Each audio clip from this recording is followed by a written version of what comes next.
একটি ঘুম বদলে দিল ইতিহাস। সকালবেলা আপনি অফিসের তাড়ায় ছুটছেন, আর আপনার ছেলে বা মেয়ে স্কুল ব্যাগ কাঁধে নিয়ে বেরিয়ে গেল। গেট থেকে একটু দূরে গিয়ে সে একবার পেছন ফিরে তাকাল। আপনি হয়তো ব্যস্ত ছিলেন ফোনে কথা বলতে, তাই সেই চোখটা আপনার চোখে পড়েনি। বাচ্চার স্কুল থেকে ফোন এলো, বলল আপনাকে স্কুলে দেখা করতে। গিয়ে শুনলেন সন্তান ক্লাসে ঘুমিয়ে পড়েছে।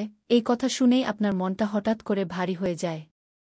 আপনি ভাবেন সে মনোযোগী নয়, সে হয়তো পিছিয়ে পড়ছে, তার ভবিষ্যৎ নিয়ে চিন্তা হয়। কিন্তু যদি বলি, এমনই এক ছাত্র একদিন ক্লাসে ঘুমিয়ে পড়েছিল, আর সেই ঘুমই হয়ে উঠেছিল এক অভূতপূর্ব জাগরণ, শুধুই তার জন্য নয়, সমস্ত পৃথিবীর জন্য। আমরা সবসময় চাই আমাদের সন্তান যেন সেরা হয়, শ্রেষ্ঠ নম্বর পাক, সবার আগে থাকুক, কেবল পারফেক্ট হোক। কিন্তু বাস্তবটা সবসময় অঙ্কের মতো সোজা নয়। আজ আমি আপনাদেরকে এমন একটি সত্যিকারের গল্প বলবো, একটি ছেলে যে একদিন ক্লাসে ঘুমিয়ে পড়েছিল, আর সেই ঘুমই তাকে ইতিহাসের পাতায় নিয়ে গিয়েছিল। ঘটনাটা 1939 সালের কলম্বিয়া বিশ্ববিদ্যালয়ের একটি হিমশীতল সকাল। ক্লাসরুমের জানালা দিয়ে আসা আলো ছুঁয়ে যাচ্ছে ছাত্রদের চোখ। প্রফেসর ব্ল্যাকবোর্ডে লিখছেন গণিতের জটিল ছক। তার কথাগুলো ধীরে ধীরে বাতাসে মিশে যাচ্ছে। আর এক কোণে বসে থাকা এক তরুণ ছাত্র, জর্জ ডান্টজিক, চোখের পাতা বন্ধ করে ফেলছে। ক্লান্ত শরীর, ক্লান্ত মন, হয়তো রাতভর গণিতের বই নিয়ে জেগেছিল, হয়তো জীবন নিয়ে কোনো দ্বিধা। বাকি ছাত্রছাত্রীরা গভীর মনোযোগে প্রফেসরের কথা শুনছে।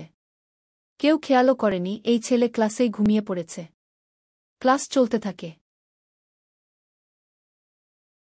প্রফেসর বোর্ডে দুটি জটিল গাণিতিক সমস্যা লিখে বলেন, এই সমস্যাগুলো আজ পর্যন্ত কেউ সমাধান করতে পারেনি।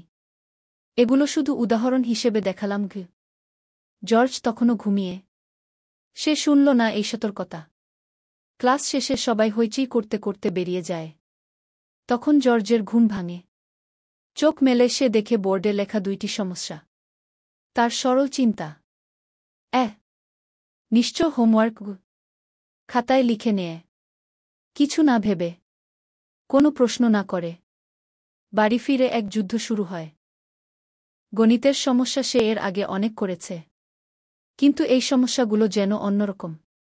প্রথমে মাথায় ঢুকছে না, সূত্র মিলছে না, কোথাও যেন কিছু বাদ পড়ছে।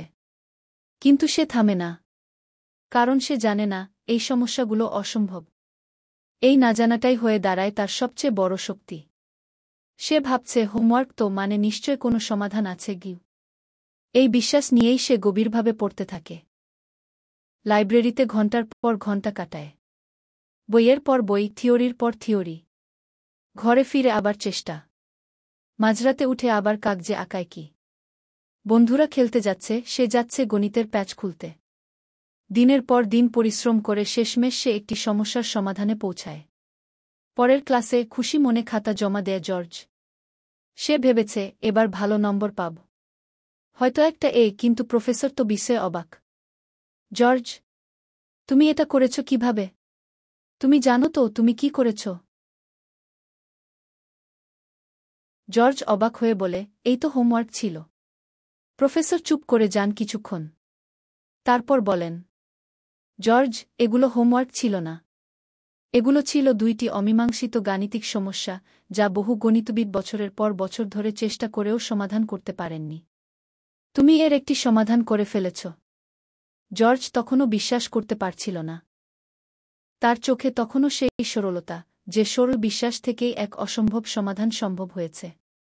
অভিভাবকদের উদ্দেশ্যে বলবো, প্রিয় অভিভাবক, আপনি হয়তো ভাবছেন, আমার ছেলে মনোযোগ দেয় না, ও খুব ধীর, পাশের বাচ্চা কত ভালো করে। কিন্তু আপনি জানেন না, আপনার সন্তানটিও একদিন ইতিহাস গড়ে ফেলতে পারে। হয়তো আজ সে ক্লাসে ঘুমিয়ে পড়েছে, হয়তো সে একবার পরীক্ষায় কম নম্বর পেয়েছে, হয়তো সে অঙ্কে একটু ধীরে এগোচ্ছে।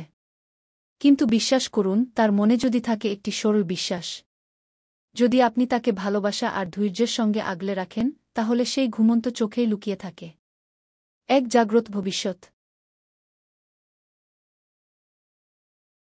সন্তানদের চাপে নয়, বিশ্বাসে বড় করুন। তারা পারবে যদি আপনি বলেন, তুমি পারো। তারা এগোবে যদি আপনি বলেন, আমি তোমার পাশে আছি। তারা ইতিহাস গড়বে যদি আপনি তাদের উপর ভরসা রাখতে শেখেন। জর্জ ডান্টজিগ আমাদের এই একটি কথাই শিখিয়ে যান। যদি তুমি না জানো এটি অসম্ভব, তাহলে তুমি সেটি করেই ফেলো গো। আজকের মতো ঘুমিয়ে পড়া একটি ঘটনা, আগামীকাল হয়ে উঠতে পারে একটি অমর অনুপ্রেরণা।